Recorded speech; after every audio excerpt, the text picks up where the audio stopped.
Hello and welcome to another episode of DAWNCast. I'm Di Lee. And I'm Kathy Ngo. And today we've got an awesome young woman joining us. Her name is Lisa Teh. Hi Lisa, welcome. Hi, thank you for having me. I love that you said young woman. Yeah, that very makes me feel young. good. Hip and young woman. Lisa runs CODI Agency. Now they create content, manage social media and influencers campaigns, anything digital. Is that right, Lisa? Yes, yeah, pretty lucky. It's a bit of a fun job, I must say. Very different to the industry I started off in, which was tax, which was quite boring.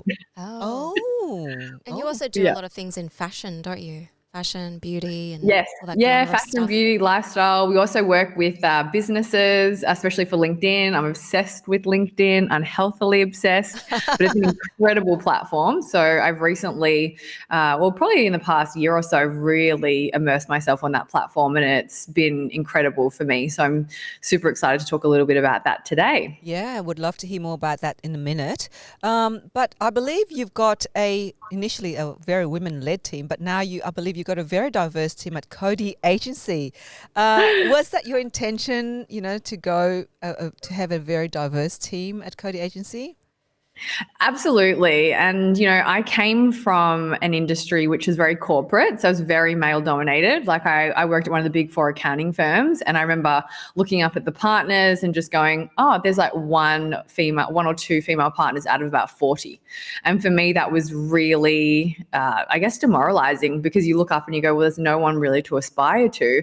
So for me, when I was creating the agency, I wanted to create a place where anyone was welcome, but also, with digital marketing, the interesting thing is it's changing so quickly. So even if you study marketing at school or uni, it's going to be different by the time you actually get out and join the workforce. So really, when I'm hiring, I look for people who are hungry, who show initiative to learn, who are excited, because the platforms are changing daily almost. So if you don't have that drive to actually be excited to learn and find out what's happening on the platforms, you're just going to fall behind. So, I don't necessarily think you need that experience to actually work in the field that we work in. So you just have to be hungry for, to make a difference, or hungry, Starving, starving.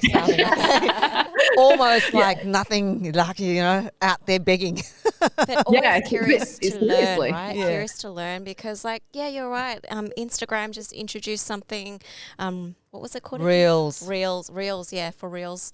For real. I'm not a real person. I checked it out. It's not real for me. Yeah. Sorry, but they're always changing. So it's like you got to keep up. And you're right about the marketing degrees back in the days. I've worked with a lot of marketing professionals who are still kind of stuck in those olden days where it's it's all about print media. It's changed now. You need to know digital marketing. And what amazes me now is that anyone can learn digital marketing. Yeah. Mom, cousin, everyone, and it's pretty amazing. So, how did you go from? You said tax. Oh yeah, tax. From tax. Why did you get into tax? Yes, I bet you. You wanted to make tax sexy, right? With all your clothes, hello. Yeah, look, I did actually want to have a personality when I was in tax, but it's really easy to become a target when you don't fit in with what everyone else is wearing. So I did find it a little bit challenging, because I always saw fashion as a way to express my personality. And I think in corporate, people don't want people who are different. They really just want someone who's going to fit in and just get the work done. So it wasn't exactly the best place to be yourself, I would say. But, and maybe it's different now. Hopefully it's different now. But look, I'm not going to even lie. I came from a background where I had conservative Asian parents, and they weren't on board for my goals and aspirations to become a fashion designer. Probably a good thing, since I can barely sew. But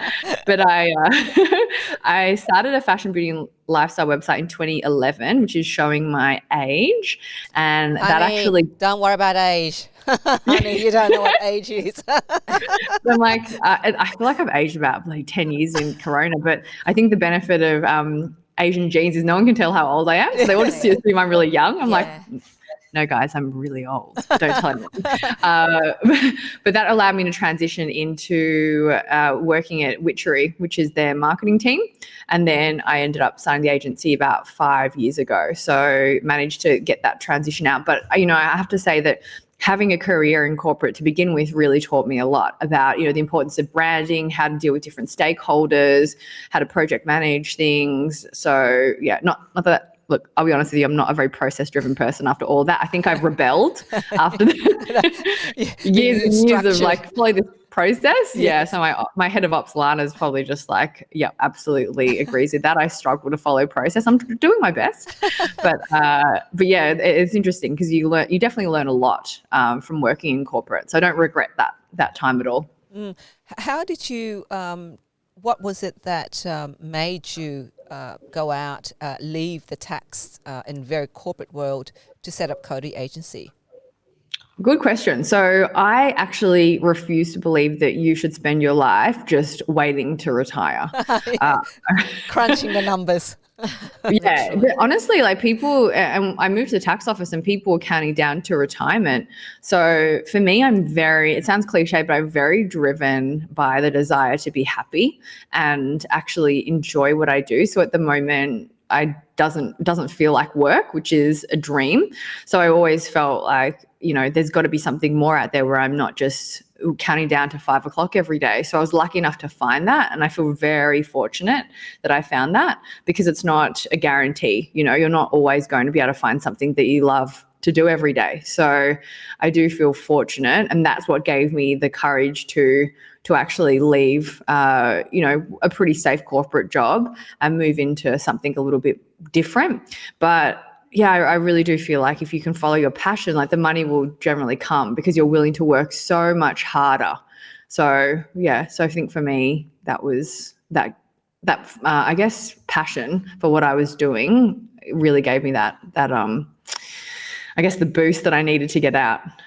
So you moved from tax to digital marketing, which may seem for some people like a very completely different industry. Like, why didn't you perhaps, well, for some people, if they wanted to learn about digital marketing or whatever, they would work for someone to or be in that function. But it sounds as though you actually were like, oh, I'll just start my own agency. How did that come about? In hindsight, I think it's almost like what you don't know about running your own business is benefit. Yeah. Because if you knew everything, you just wouldn't, because there's just so much that can go wrong at any given time. And it's really hard. I think people glamorize it a lot, but God damn, it's tough. Like, yeah. and, we're living through a pandemic now. We're just like, oh, why did I do this again? Because it's definitely challenging. But, for me, actually, I think I sort of accidentally fell into running a company. And I always sort of say that. And I would 100% say I'm not a good manager. Like I don't even think I'm good at running a business. What I do love is helping people.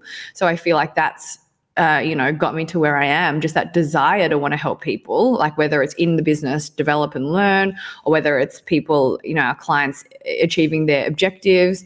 But that's something that's always driven me. But God, I look at a lot of other business owners and I think I wish I was able to have those hard conversations. I wish I was able to do X, Y, Z, because I do feel like there's so much I need to learn as a manager or as a leader. And it's really hard when it's not necessarily in your personality type. Like I'm a real softie.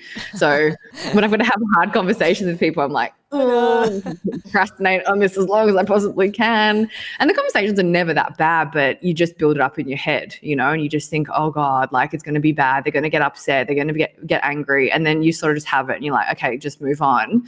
But, it's something that I'm always trying to work on. But, at the same time as well, like I know what my strengths are, and I'm really fortunate to work in a company where my team really, we try and breed a culture of accepting everyone for their strengths, and we focus on people's strengths rather than focus too much on their weaknesses. So that's something that I've really tried hard to create a culture around, because I think that it's really easy to get someone from, good to great, but it's a much longer journey getting someone from average to great.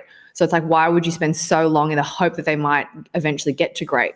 So I think for me, it's just going, okay, it's like aces in their places. Like you put people where they're really good at, and if they're not good at something, then you get someone else to come along. Like I'm horrendous with process. Like I'm never going to be the one to be pioneering processes, but my head of ops is a gun at that. So she manages that with the team. So I can just think of new ideas. I can do BD, which is what I love. And then someone else can take care of all the numerous things that I'm bad at. The nitty gritty. You mentioned, having Asian parents. I mean, we all have those Asian parents. I have Asian parents. Asian parents, yeah, I think. Unless I have different father or something. Relatable. Yeah, and the expectations of, obviously, you obviously working in a tax space, that was a very secure job. What was it like then when you made a decision to step out of a secure job into the unknown? How prepared were you to set up your business, and what were the risks, that you had to weigh up to do that? Yeah, look, and I say this to so many people who are looking to make the transition. It's like, worst case scenario, I thought I can just go back to working in law or tax or whatever it is. So, and I say these people because, they might be working in an accounting firm or a law firm. I say, look, worst case scenario, you just go back to doing what you're doing now. And then they say, okay, yeah, good point. And then I go, so you're currently living your worst case scenario. So I'm like, that's not great when you think about it. So for me, I was always, I guess like I'm someone who really just jumps into things. I don't overthink things at all. I wouldn't even say we had a business plan, to be honest, when we launched, as bad as that sounds. Because I find that if you overthink things, then you'll talk yourself out of it, because you'll find a million reasons. Yep, if you're looking hard enough, you'll find a million reasons to not do something. Yep. So, I'm very much like, I'll just go ahead, give it a go, and I'll just work out the rest as I go along, which isn't necessarily the smartest thing, but for me, it sort of works because I'm not afraid to fail. I'm not afraid to make mistakes. What I do want to do is take risks. That's when I feel like you're going to live your best possible life. So that was something that always really drove me. Do my parents understand what I'm doing now? Absolutely not. I think they're like... That's relatable. That's relatable. Yeah, very confused. Don't know what the Facebook is still. Don't know what the Zoom is. They were so cute the other day because we were doing a Zoom live stream with some MasterChef contestants for a food charity. And then I go to my parents the next day. I'm like, I send them the link and stuff. And I go, did you watch the Zoom? And my mom goes, yeah, I tried to check on channel 7 and channel 9 when you guys were on TV, but I couldn't see you. Was it still on last night? And I was like, oh, don't worry. Like, at least you checked. Like, at least you tried. But my brother's, he's super intelligent. He's like one of the smartest people I know. And he works for a management consulting company, like one of the biggest in the world. So they really understand what he does. And for me, it's almost like, it probably takes the pressure off for me, because they're like, we have one child following the Asian, the preferred Asian career path. And then you have me they're just like, I don't even know what she's doing. As long as she's not on the street, it's fine. Like, she's obviously, as long as she's okay, she can pay the bills, and it's okay. Yeah. So you've got some pretty major big accounts, and how did you get there? Like, I know that there's a lot of digital marketing agencies out there. Like, I feel as though they're emailing every day, kind of reaching out for business. But, what makes you different, and how did you get all these accounts? Yeah, that's a great question, because it's hard. And I think especially in this current climate, it's really challenging. And, I think we've been in the industry for a while. So since 2011, pretty much, I guess I think I've been living and breathing digital for about 10 years. So I think the fact that we actually or at least I'm on the platforms that we're promoting, makes a massive difference, because then people go, they really get it. Because a lot of people in marketing roles don't have time to even know what's going on the platform. So really that's the job of agencies to do that. So part of, I think, if you want big clients, you've got to be on the platforms and living and breathing them and posting. So for LinkedIn, for example, I post pretty much every single day. So if there's a change in the algorithm, I will see it. If there's a change on the platform, I will see it. And then I'll let our clients know. So, I would actually look at a lot of other agencies out there, and I can tell you right now, a lot of their owners wouldn't be on social. They wouldn't be posting regularly. They wouldn't even have an account. So I'm like, how can you tell people that it's essential if you're not even doing it for yourself? And how are you supposed to keep your customers up to date with the latest change of the platform if you're not even on it? Like, you can't rely on just the blogs that the platforms update. You need to literally be on there all the time, seeing where the opportunities are. Yeah, and that's a really good point, because yes, there's a lot of agencies out there, but they don't walk the talk. They don't live and breathe it. And then for you on social media, you're everywhere, but you there's this positivity about it. And in business, people buy into people, right? They don't. Yeah.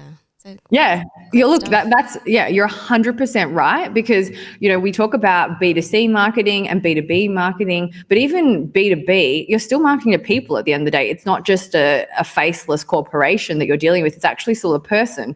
So if you just communicate as a person, then you're going to get a lot more cut through. And to be honest with you, when I'm definitely not a typical corporate person.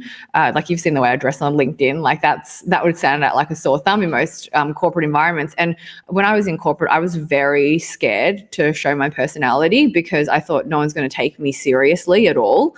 And, if you follow my content on LinkedIn, you'll see that I like having a bit of a laugh, like, I don't take myself too seriously. And I was very nervous to post on LinkedIn. And I think a lot of people are, because they go, what do I post? Do I even have a right to have a voice? Can I even, does it have to be super professional? So for a long time, I never really posted on LinkedIn, and I only got active towards the end of last year. And that's because I was like, no one's really using it like they do, say, Insta and Facebook. They're not generating a lot of content. So I found that, for me to do it, I came from the world of Insta, which is really, to be blunt with you, it's very filtered. Every photo is perfectly staged, edited. It's not raw at all. And I think it's starting to move towards a bit more real, authentic content. But for the most part, it's very curated. Whereas LinkedIn, I found that no one gives a crap. Like, no one gives a crap if I'm sitting in some dirty office. No one cares if I'm wearing the same thing every day. People just want the message, and it's not even how it's delivered. It's more just what the message actually is. So that gave me confidence to just go, well, I'm just going to be authentic and be myself. And I'm sure, and I know there are people out there who would go, oh my gosh, she's so annoying. She's posting all the time, or, oh, she's always so happy, or she's always this and always that. I don't give a shit. Like, to be honest, I'm just like, well, I want to, like you were saying, spread positivity. And if the things that I'm sharing helps one other person, I would feel amazing for that, and I feel really happy that I might have helped someone in some, small or big way. So that's what really keeps me going. And to be honest with you, I never even realized it could lead to lead generation. I just sort of started posting, not really even knowing what was going to happen. And then all of a sudden I started getting leads.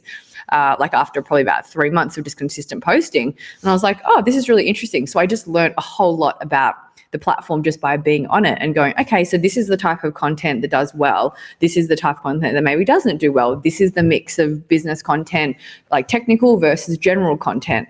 So for me, I learned so much just by doing my own posting. But really, I think for me, it's like, just believe in yourself and back yourself. Everyone's on their own journey, so everyone's got something interesting to say and share. So as a digital, specialist, so as you were saying, you are posting content based on, this is what you want to share, and that if there are people who are feeling like, oh, look, she's posting too often, or look, she's too happy, you're saying if you are to generate content, you need to generate based on what your knowledge, what you're passionate about, and that you attract a certain numbers and you won't attract others. Is that kind of the approach you're taking? Yeah, definitely. Yeah, you've hit it the nail on the head. It's like, you've got to be authentic to you, because you're not going to please everyone. Like, if you go, oh, I've got to try and keep that person happy, and this other person, it's like, why are you trying to keep all these other people happy? It's like, you're never going to appeal to everyone. Not everyone's going to love your content. I can tell you some of the most popular content creators in the world have a whole lot of people who hate their content, but they don't care. They just post stuff that is really authentic to them. And it sounds really cliche, but honestly, people can tell when it's genuine and when it's not. And even if I sometimes go, oh, I might record this video, and I'll try and record it a couple of times, I'll go, no, I'm not feeling it, then I just don't post it, because I think people can tell when you don't believe in what you're saying. So, I know that for me, it's really important that I don't ever sell out and sacrifice my content, because people can really see right through it. And you look at, say, Instagram, it's like you look at all the people that do sponsored content and you're like, I bet you've never used that product before in your life. Or you're just getting paid to do that. So I think people are smart. They can see when people are disingenuous and they're not going to engage, and that's going to damage that person's brand in the long run. In setting up CODI Agency, and you since 2011, have there been some really dark moments for you? I mean, you're a very positive person, and I am too. And sometimes people said, "Oh, have you ever felt really?" I said there've been moments where I'm feeling like really down, like a setback. Yeah, really big setback, or something happens. Like, has there been some dark moments? Yeah, look, I mean, to be honest with you, for a lot of my tax career, I was depressed, I reckon. Like, I couldn't get out of bed. I used up all my sick leave within the first half of the year. I'm like, oh my God, I'm staring down the barrel of no sick leave left and no public holidays in Melbourne. I was like, oh no, this is going to be a really tough slog. So from my corporate career, I was definitely very unhappy. And I look back and go, oh, I must have been like the worst person to be around, because I was probably super negative. And then when starting a business, it's kind of funny because like I don't think I ever really thought I would ever start a business. So there are times where I go, ooh, do I know what I'm doing? Like, I just think, what am I doing right now? Like, am I even doing the right thing? And you do doubt yourself. But on the whole, it's like, I think you just have to keep doing the best you possibly can to overcome that, because doubting is really normal. But if you can surround yourself with the right people, then you're not alone in dealing with all these challenges. And to be honest with you, during Corona, like I've had like the odd bad day. On the whole, I'm a pretty glass half full type person. Like, I'm not going to lie. Yeah. But I've had the odd day where I'm like, I just feel like crap, or I'm like, are we even going to make it through? And I'm super lucky because I've just had amazing people around me who are like, yeah, we're going to make it. It's fine. Don't stress. We're going to get through it. So then I think having that reassurance, I'm like, yeah, actually, you know what? It's going to be fine. But also I think if you have a bad day, you're allowed to have a bad day. You're a human being. So I think don't be too hard on yourself if you have a bad day. But I think, you've got to snap yourself out of it. Like, maybe let yourself feel crap for the day, sit in bed, watch bad TV, eat ice cream, do whatever you need to do. Yeah, exactly. But then watch Bridget Jones' Diary. Yeah. Yeah, exactly right. I'm like, if she could get her shit together, then I definitely can. Yes. Okay, so you mentioned supportive people around you. Now, who are they? And do you also have a lot of mentors and coaches with you as well? Not love this question. Yeah, actually love this question because I really feel like a lot of business owners are isolated and they feel that there's no one who can sympathize with what they're going through. And to be honest with you, a lot of the time, people who don't run their own business, they have no idea what it's like and the pressure. So, I was saying during Corona, people were like, oh my God, I'm going to lose my job. And I was saying, imagine being responsible for, say, 13 people's jobs. I don't, I worry about all of their jobs, because I need to keep this company going. So not to mention all of our clients and making sure their businesses are going well. So the pressure on business owners is astronomical. But a lot of them, I think, are very alone and they feel that they can't lean on anyone because they don't understand. So having people who run their own business as either mentors or friends or part of your support network is crucial. So actually one of my business partners and I just started a platform called Lisnic, which is lisnic.com. And that actually is going to help mentees connect with mentors and mind coaches all around the world. So it's honestly so important to get yourself a mentor, whether you're looking to accelerate your career or you're wanting to scale your business. You definitely need to find people around you who can help you avoid all the mistakes, avoid all the pitfalls, avoid wasting time, money, energy, because God knows I've made a ridiculous amount of mistakes, but I'm really lucky because I've got people around me who have really supported me through thick and thin. And there's just, I think the thing about all of them is like there's just never any judgment. So they all really, are just there to support you, and they just want you to win, and or to be happy, whatever that looks like. So I've got, my business partner, Nick's been amazing. My head of ops, Lana, is just like a godsend. I've got amazing friends who run their own business. Like, I want shout out to Mia from Moxie. She's listens to me talk about all of the, crap that I'm going through all the time. But having those people around you is so crucial. And then my husband is incredible. So he just puts up with all my craziness. So shout out to him, because he's almost like that calming force in the relationship. Whereas I'm literally, like I say, I'm like a tornado that just comes rushing through with a million ideas. And he's like, you need to just take a step back and breathe for a second. Or even times when I'm like, I feel so overwhelmed. I've got at the start of Corona, I was like trying to work my butt off to do lead gen. And a lot of the time when you're a business owner, like you really put a lot of pressure on yourself. So there were days when I was literally I would look at my calendar and go, holy shit, I've got like probably 8 to 10 meetings every single day back to back, because you don't give yourself a break. God, I can relate to that. I look at my diary. Like, what am I doing? I'm like literally going to kill myself. I don't have time for lunch. And he goes, it's like the simplest piece of advice, but he goes, you control your calendar. And I was like, at the time I was like stressed out and stuff. I was like, that's easy for you to say. You're not trying to do lead generation and blah, blah, blah. And then I was like thinking about it going, yeah, I actually do. It's like I don't need to force myself to have all these meetings in the one day. I can spread them out, I can have 4 a day, and that gives me time to breathe. So then ever since then, I've really tried to take that advice on board and actually not overwhelm myself, because, I'm sure you guys have had those days where it's literally like Zoom call, Zoom call, Zoom call, Zoom call, Zoom call, Zoom call, Zoom call. And you're just like, I haven't even eaten yet. I haven't done any work, and it just gets really overwhelming. So I think if you don't watch yourself, you can easily fall into a trap and then just end up, just getting super overwhelmed. And then that leads to stress, anxiety, and just like a whole lot of really bad stuff. I mean, you mentioned just now in terms of, running your business is really stressful, because a lot of the times you feel quite alone, because you kind of thinking, does anybody understand what you're doing, what you're trying to set up? Was there a moment on that journey in setting up CODI Agency where you felt that look, I don't know if I can get this going. It's not, bringing in the revenue that I need to in order for me to grow, or whatever. Were there those moments along that journey to setting up CODI Agency?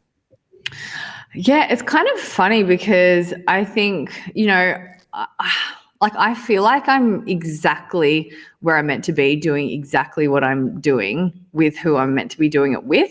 So I've sort of never doubted that this is where I'm meant to be. I think what I've sort of doubted sometimes is if like I make a mistake or we don't do something well, I'm like, oh shit. Like if I'm the right person, am I even qualified to lead this business? So I think that there's like the odd occasion where I doubt myself, but then, on the whole, it's like I feel so like it's hard to explain, but I just feel like I'm exactly where I'm meant to be. So there's no doubt that I should be doing this. I think more what I doubt is when I make a mistake, I just go, oh, am I the best person for this job?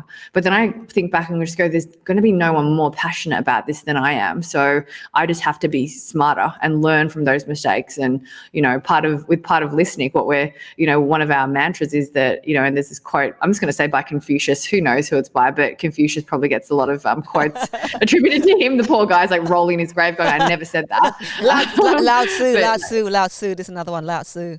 Yeah, exactly. One of them. Yeah, exactly. But it's like, a smart man learns from his mistakes and a wise man learns from the mistakes of others. I think that's Lao Tzu. Yeah, I'll say him. Thanks, Lau. Yeah. So I think, for me, it's just about trying to, where I can, learn from the mistakes of others, but also, the fact is I'm human, so I'm going to make mistakes. But what I try and do is then share those mistakes that I've made in the hope that other people can avoid them. Talking about mistakes, sorry. Oh, we're going to ask mistakes. I'm going to ask about what. So you love doing lead generation, and for some people they freak out when they have to like do any outreach in that sort of thing. So how do you take no for an answer? How do you respond to that? Because for some people, they might have that tenacity and keep kind of like poking at it. What's your approach?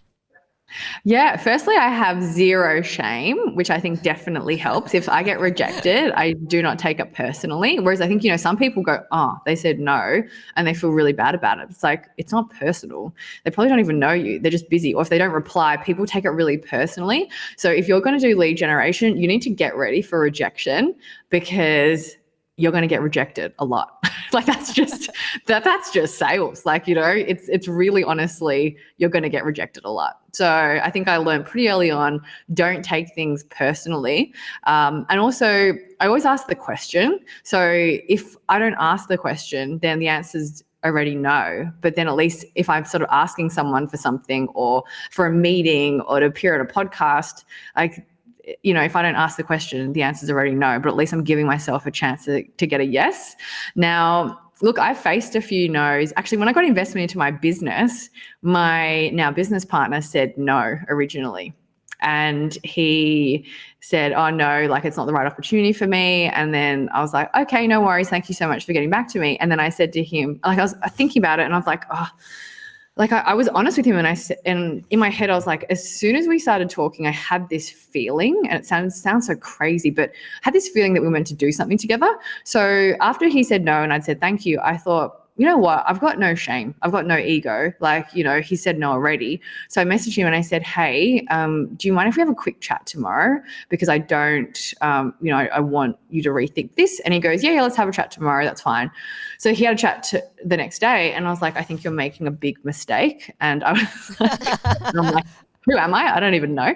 But I just said, I have this feeling that we're meant to do something together. I would really like you to consider. And at that time, I had nothing to lose because he'd already said no.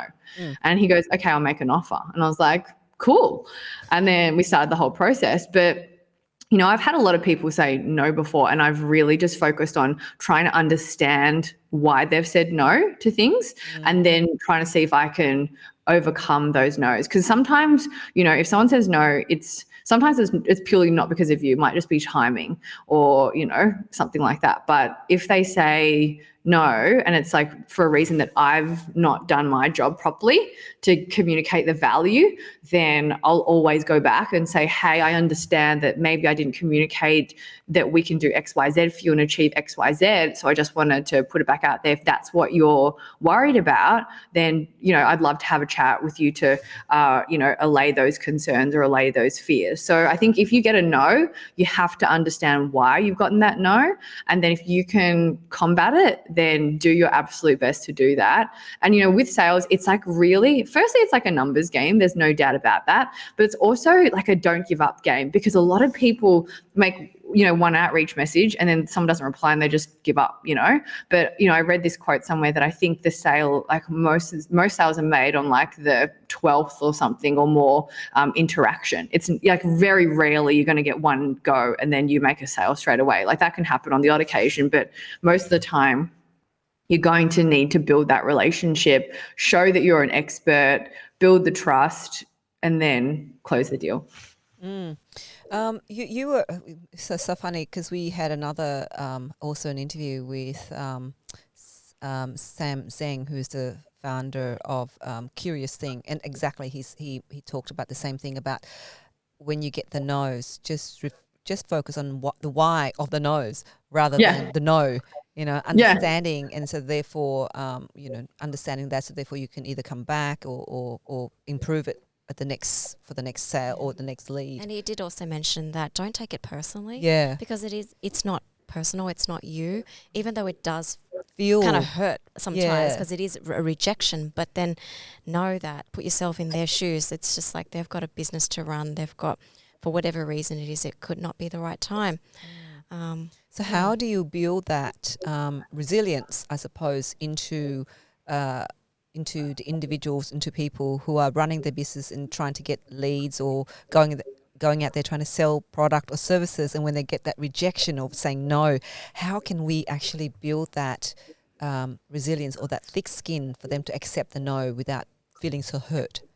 Yeah. And look, it's very hard because people do take it personally. So I think the first step is realizing, and you've got to change your mindset. Firstly, expect rejection because it's going to come. It's going to come. It's going to come thick and fast. Expect rejection. Remember that. Have it on your wall. Expect rejection. It's kind of like dating in a way. But it's like, honestly, like it's good. If you're in business development, like rejection is just a part of sales, like, so don't feel disheartened. It's like just actually part of the process. So almost like don't view it as rejection as a bad thing, view it as a way to learn and be better for next time. So like exactly what you were saying, it's like, what can I learn from this? What could I learn from that to be better for the next pitch, to be better for the next meeting? So I think changing that mindset about it, it's actually not a negative. It's like a learning opportunity. So I think that's definitely helped me.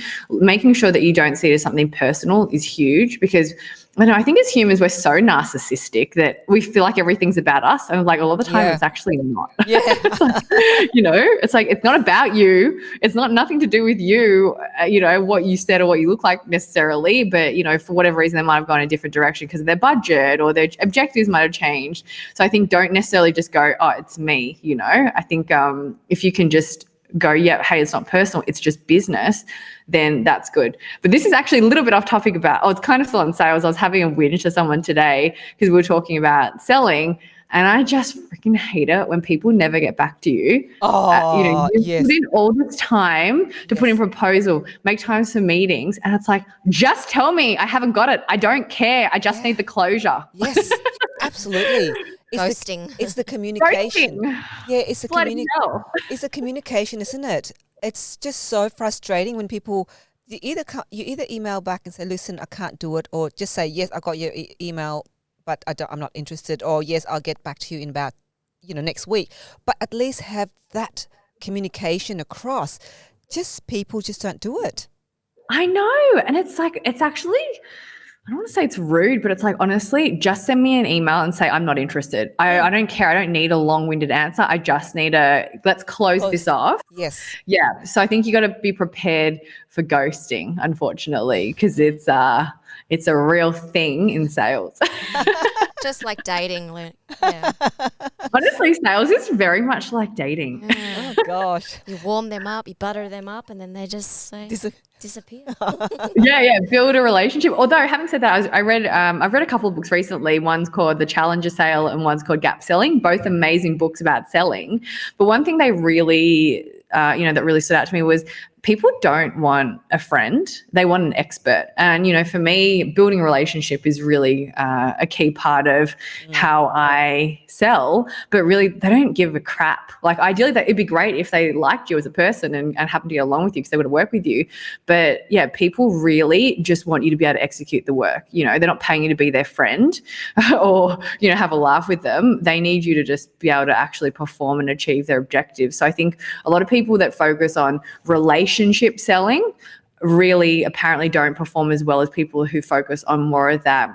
They call it like challenger-based selling, where it's like you go in and you actually tell people, because a lot of people come in and go, oh, I want to do Instagram management and Facebook and this. And I go, well, if your audience that you're targeting isn't on those platforms, why would you focus on them? So sometimes you need to challenge their thoughts and what they want and go, look, really, what's your objectives? And I'll tell you as the expert how to actually achieve them and then guide them that way. But I think they respect you more if you're not just like a yes person and just come in and say, yep, I'll do whatever you want to do. Because more often than not, they're not the experts. That's why they're hiring you. So they need you to tell them, hey, yeah, you should be doing X, Y, Z instead of X, Y, Z, what you think you want to do.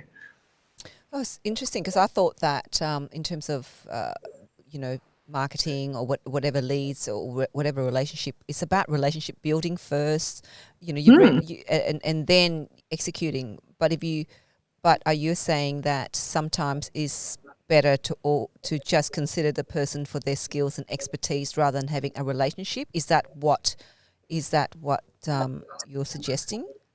Yeah, because at the end of the day, if you aren't an expert and you don't deliver, it doesn't matter how well you get along with them. They're not going to keep paying you.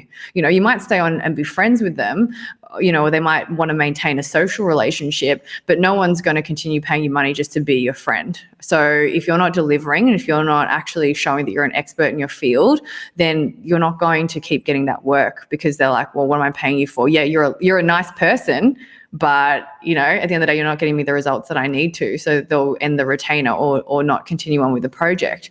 So I always thought, that I was very much down that relationship path. But then when I reflect back on the way I sell, I actually just go in there and tell them what I think they should be doing. And, I think that's very much down that challenger mentality where it's like, fully respect what you're saying and understand it, but your audience is clearly on a different platform, so you should be doing X, Y, Z instead. And I feel that a lot of people these days, as long as you're not saying it in a disrespectful way, they really appreciate that honesty. And I always say to people, if you, like I always say, I'm always going to be honest with you. And if you don't want that, then we're not the right fit for you, because I don't want to be someone who's just going, yeah, I'll take your money, I'll do whatever you want to do. That's like, it's not honest. I think that's actually dishonest. But there are some people where they can't take feedback. And so I just automatically, if I smell an ego, either when I'm doing an interview or whether I'm, meeting a potential lead, if I smell any sort of ego, I'm just like, this is not going to work, because I can't give you feedback, because I'm all for feedback. Like if you ask anyone in my team, I hope that they would say, yep, anyone can give me feedback, so I'm very much open for feedback, but also I want to be able to give feedback because I know it's going to get them the best results. I don't want to come across an ego who's going to be like, oh, well, I should, I'm right because I'm the client. It's like, that's not always the best outcome. I want to touch upon mental health now. The reason why I reached out to you was seeing that comment around mental health, and you're talking about how so important it is today, in particular with the whole COVID-19, the impact of that on mental health. And I thought, oh my God, that is such an important issue, because I've been very much on that, also driving that conversation around mental health around COVID-19. Now, what I want to put to you is that, working in the, digital marketing, social media, that social platform of influencing, there's a lot of that, the image and the that you're projecting as well out there using digital technology or digital storytelling. It's to always present this great looking, beautiful product or beautiful person. Do you think that that in that industry is also contributing to some aspect to the increasing numbers of people, especially young people as well, in terms of the growth of mental health amongst young people and women as well? Do you mean mental health issues? Mental health issues, sorry, okay. Yeah. 100%. And I'm absolutely guilty of contributing to that. And that's, a reason why on my LinkedIn platform, I do want to be very transparent. Like if I have a bad day, like I'll actually say I had a bad day, or I'm struggling with this, or I'm not doing well, or I'm seeing a therapist, or, I talk about mental health, because you're right. How many times have you seen something on, social and you go, wow, like, when I went on TikTok, I was like, why are there so many attractive people in the world? Like I suddenly feel like a massive slug. I've been in isolation. I haven't put fake tan on for about bloody 6 months, and I'm looking super pale, and I've aged about 10 years. Hey, how is everyone looking amazing. So good in isolation? You look amazing. What are you talking about? No, you're too kind. Is that what happens when you look is that what happens when you're in isolation? You look fantastic, by the way. But anyway. Thank you.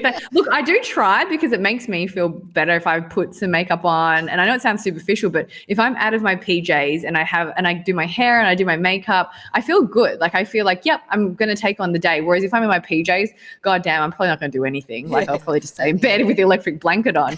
But yeah, look, definitely it's so easy to compare yourself to people, you know, and even like sometimes now, like, and I don't even know, well, I was thinking this, but I've been back on Instagram a lot more, and I go, wow, a lot of brands are really showing women with stretch marks. And I was like, finally, like, because you just sort of think it's not normal to, like you just think, oh, I've got stretch marks. And it's like, you look at now, a lot of brands are just posting, or even influencers are posting content where you see stretch marks. I'm like, I feel like everyone has them. And I'm like, this is so normal. Where has this been the whole time? So I think hopefully there's a bit more of a movement towards that. And then I do feel like Corona has really encouraged a lot more people to be open about their mental health challenges, which is really fantastic. So I think that's one of the biggest, I think, benefits to come out of Corona. But, you know, for me, I have to admit, like I started seeing a therapist last year, and I was really nervous to tell people because I just thought, are people going to think I'm crazy? Are people even going to want to work with me because they'll go, oh, she's mentally weak, or she's, crazy person. So I think there's still that stigma.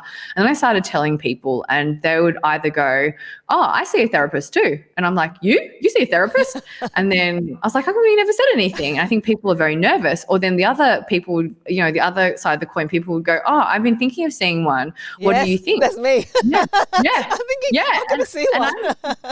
Yeah, but it's great. And I can honestly say I would not have gotten through Corona if I hadn't been focused on building my mental strength. And I was having this chat with someone today, and I was saying, why are we so comfortable saying I've got, I'm feeling really unfit? Like, I'm physically like out of shape, I'm struggling, I've been lazy with exercise, but we're really not okay saying I'm mentally like struggling. That's so true, like it's so bizarre, and I just think that whole conversation has to change. So I've been really open about my journey, my struggles, the things that I'm actively doing, and the number of people that message me privately to say, hey, thank you for trying to help normalize this conversation because I'm struggling with my mental health and I haven't felt comfortable telling people. And I'm like, isn't it crazy how you're telling me, who's a total stranger, yet you can't tell your closest friends? I'm like, that's a massive problem because, you need to have that regular support and you need people to regularly understand what's happening. And there'll be days where I just go, oh, I don't want to see anyone, or sometimes like I'll get that social anxiety where I'm supposed to go out and only more recently I've said, hey, I actually don't feel great. Like I just need like a mental health day, or is it okay if we take a rain check? Whereas in the past I would have tried to think of an excuse. And I think a lot of people now are just going, oh yeah, no, sure, I really understand. Thanks for sharing that. So I think the more we can normalize the conversation, and I think I've got a small platform, but I want to use it for good. And I want to actually keep the conversation going around important topics, because I look at Instagram and I always say, God, there's really not a lot of value on my on my profile on Instagram. It's literally me in dresses. So for LinkedIn, I've like really taken an active or an active approach to spread awareness about things that are really important. So, you'll find a lot more value hopefully on LinkedIn. Yeah, but especially as well, I think for people of culturally and linguistically diverse backgrounds, the issue of mental health is something that is such a taboo subject to talk about it. We don't want to talk about it. And so I think for my generation, your young generation, and your generation, I think we're different generations, that we're able to now access or talk about the fact that there is a mental health issue. You get stressed, you get depressed. In the past, you're supposed to be very stoic. Yeah, put on an act. Yeah, I mean, I believe in stoicism, but but there are moments when you think, oh my God, how much am I going to maintain this front of being strong? But I think it's very important for people like us to talk so that other younger Asian Australians can actually find the space to actually talk about it as well. Oh, definitely. Like I look at my parents' generation, like you would never say that you're struggling mentally. No. And they've gone through some tough things. But, I remember when I told them that I was seeing a therapist, they were like, is everything okay? I'm like, yeah, I'm great. Like I'm just working on my mental health. Like I want to be as strong as I possibly can. If I was saying to them, I'm seeing a PT, they would just be like, okay, no worries, do you really need to spend that money? Probably. They've been conservative Asians, but, they wouldn't question it, for like, why are you doing that? But yet, they were really worried when I told them I was seeing a therapist. And I just said to them, no, I want to be mentally stronger. And, even with Listnik, we not only have people being able to connect with mentors, like business mentors, but we have the ability for them to find a mind coach, which is a therapist or a psychologist. And for me, it's like, whether you're trying to accelerate your career or you're trying to build a business, if you're not mentally strong, you are really going to struggle because it's hard out there. I mean, look how many people are struggling through the pandemic. Like, it's super challenging. Yeah. So I just think, thank God I was working on my mental strength before going into Corona, because that's really helped me now be not only stronger, but be aware of when I'm starting to really struggle. If I do find that I'm getting really overwhelmed, I know the signs and I know what I need to do to address them before it becomes something much bigger. So what's the message, do you think, in terms of mental health for, for people, but I would like, obviously, for people of, culturally and linguistic diverse background. Or people who have very conservative, strict Asian parents. Yeah.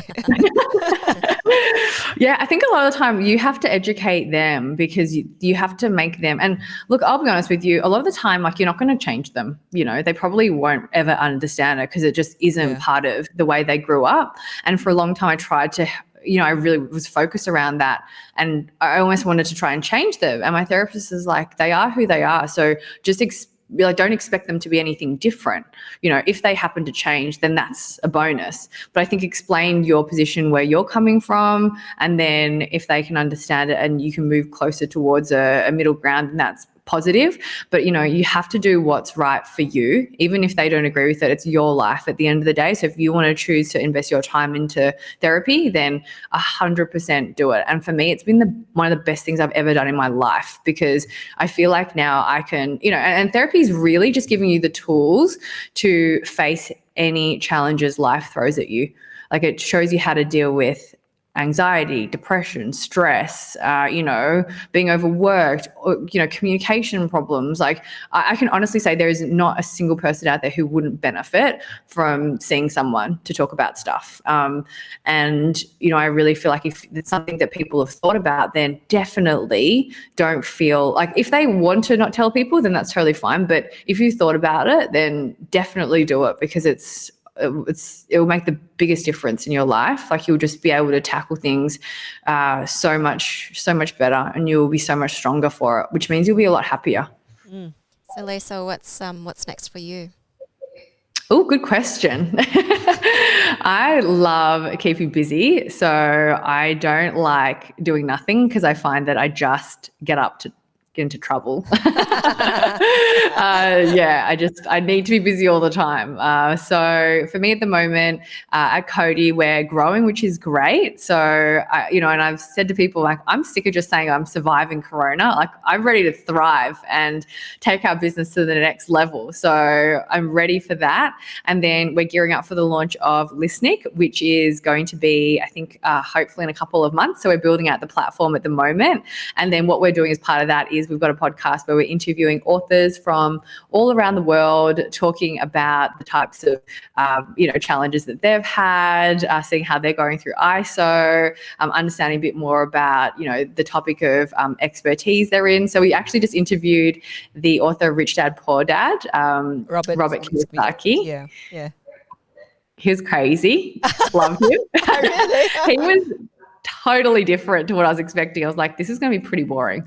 And he was an absolute crack up. So he was great. We've got an interview coming up with the co-founder of Netflix, Mark Randolph. So Nick, my business partner, and I have interviewed him before, and he's amazing, like, really great guy. If you haven't read his book, That Will Never Work, I think that would actually help a lot of you guys out there who are looking to start a business, but they hear a lot of the time, oh, that's a stupid idea. Oh, that's never going to work.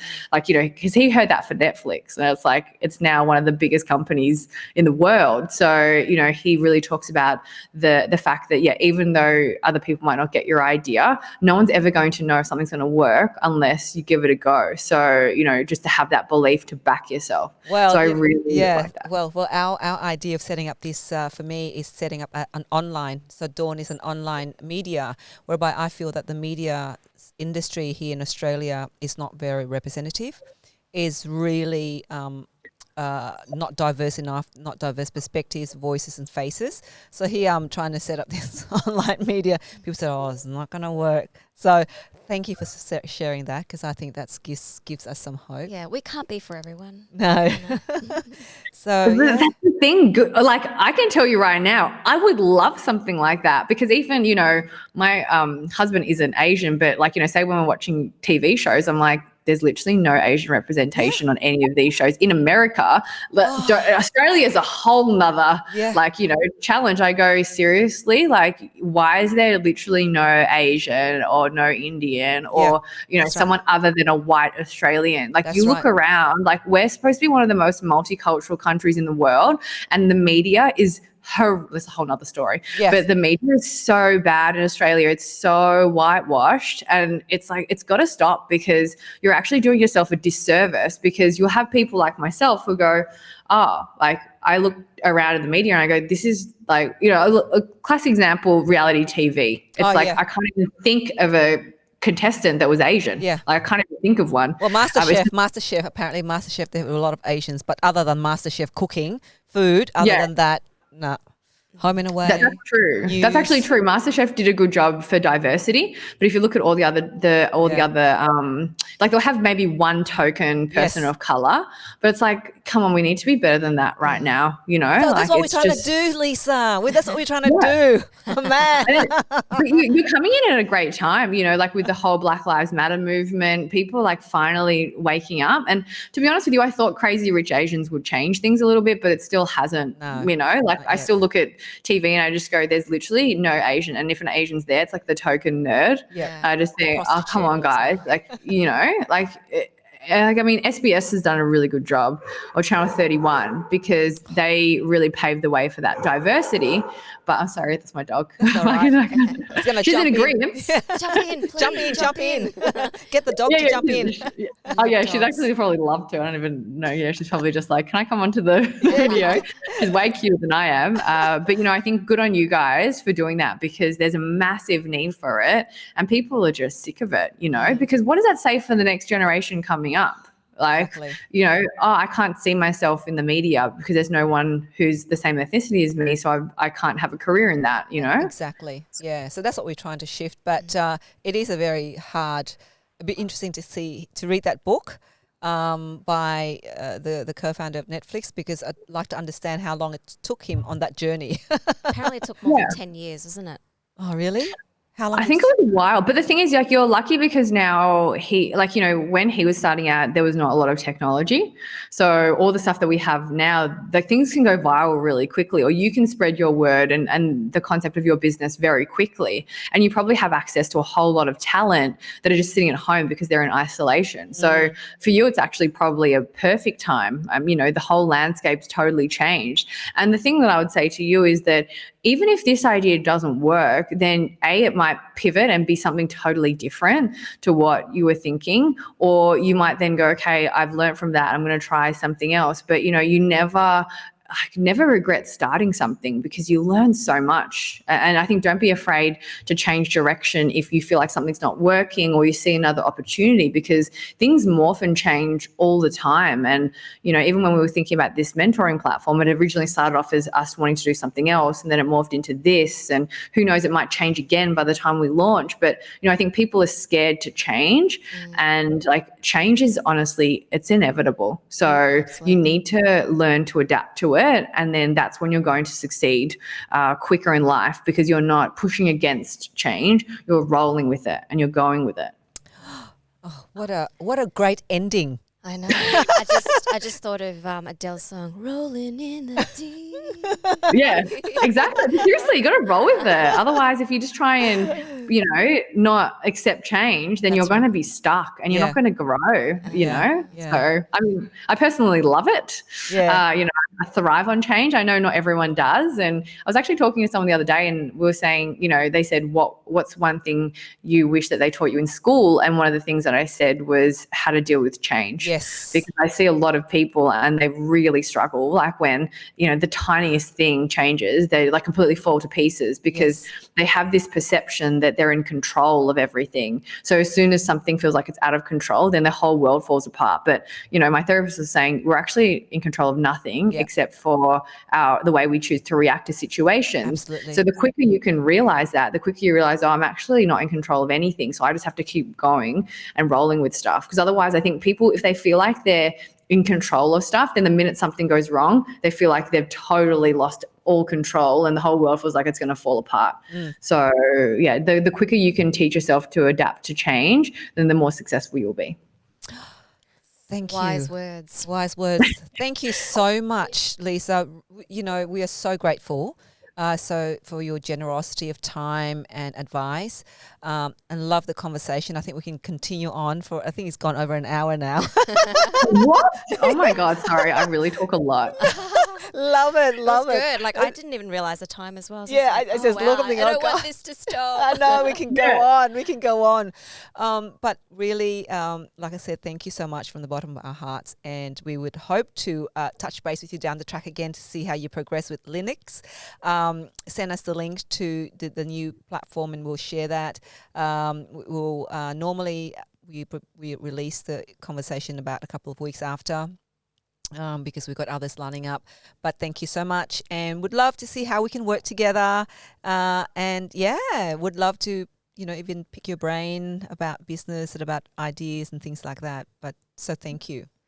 Yeah, thank you so much for giving me the chance to talk on your platform. I feel really honored. And, I always appreciate when people reach out and want to hear what I have to say. Because, I've said this actually numerous times, like I don't feel like I'm anyone special. Anyone can go out there and achieve their dreams. So if I, can be like, I guess, leave your listeners with a parting message, it's like, just go out there and believe in yourself because, I'm living proof that you can do whatever you want to do.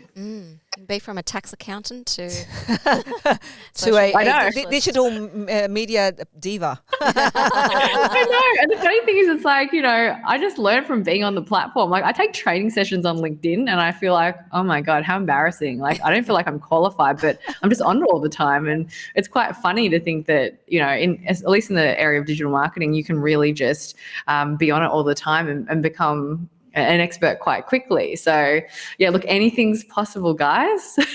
Anything is possible. Yes. The difference is you. Anything is possible. The difference is you. Yes. Put that as a tattoo. Yeah, we should. We should. Thank you very much. That was Lisa Teh from CODI Agency, and you've been listening to DAWNCast here. I'm Di Lee. And I'm Kathy Ngo. Make sure you subscribe to our program and click on the bell button below. Thanks, everyone, for listening. Bye. Bye-bye.